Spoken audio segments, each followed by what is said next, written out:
বরিশালে প্রায় ৪১২ কোটি টাকা ব্যয়ে নির্মিত হতে যাচ্ছে সর্ববৃহত্তম নব থিয়েটার।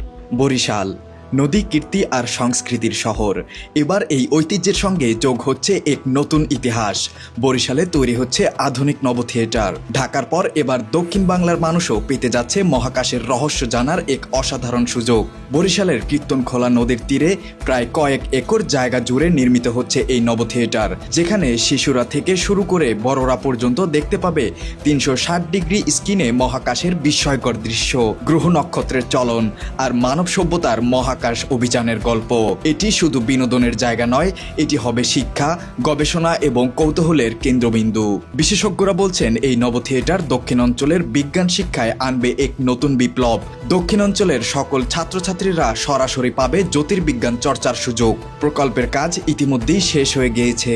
ভবনটির নকশায় ভেসে উঠেছে আধুনিক স্থাপত্য, সোলার পাওয়ার সিস্টেম আর ডিজিটাল প্ল্যানেটোরিয়াম প্রযুক্তি, যা বাংলাদেশের দক্ষিণে এই প্রথম। বরিশাল মানেই শুধু নদীর শহর নয়, বরং এখন থেকে এটি হবে জ্ঞানের শহর, তারার শহর। যেদিন এই নব থিয়েটারের দরজা খুলবে, সেদিন দক্ষিণ বাংলার আকাশে জ্বলবে নতুন আলোর রেখা, বিজ্ঞান আর স্বপ্নের আলো।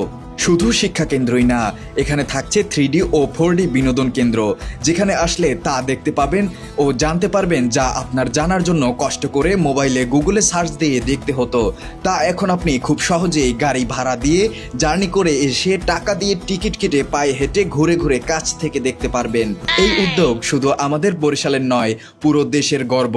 যখন দেশের লাখ লাখ শিক্ষিত বেকার যুবক কর্মসংস্থানের অভাবে বিদেশে পাড়ি জমাচ্ছে, তখন আমাদের দেশের সরকার ৫০০-১০০০ কোটি টাকা দিয়ে বানাচ্ছেন নব থিয়েটার। আর সরকার বানাবেই না কেন? যখন পুরো পৃথিবী চাঁদে যাচ্ছে, তখন আমাদের দেশের শিক্ষিতরা অত্যাধুনিক অটোরিকশা বানাচ্ছেন।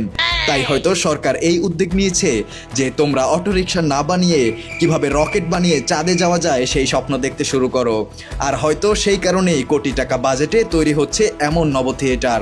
আপনার মতামত কমেন্টে জানাবেন, কারণ আপনার ব্রেইনের প্রশংসা করতে আমরা জেনারেশন জেড বাধ্য।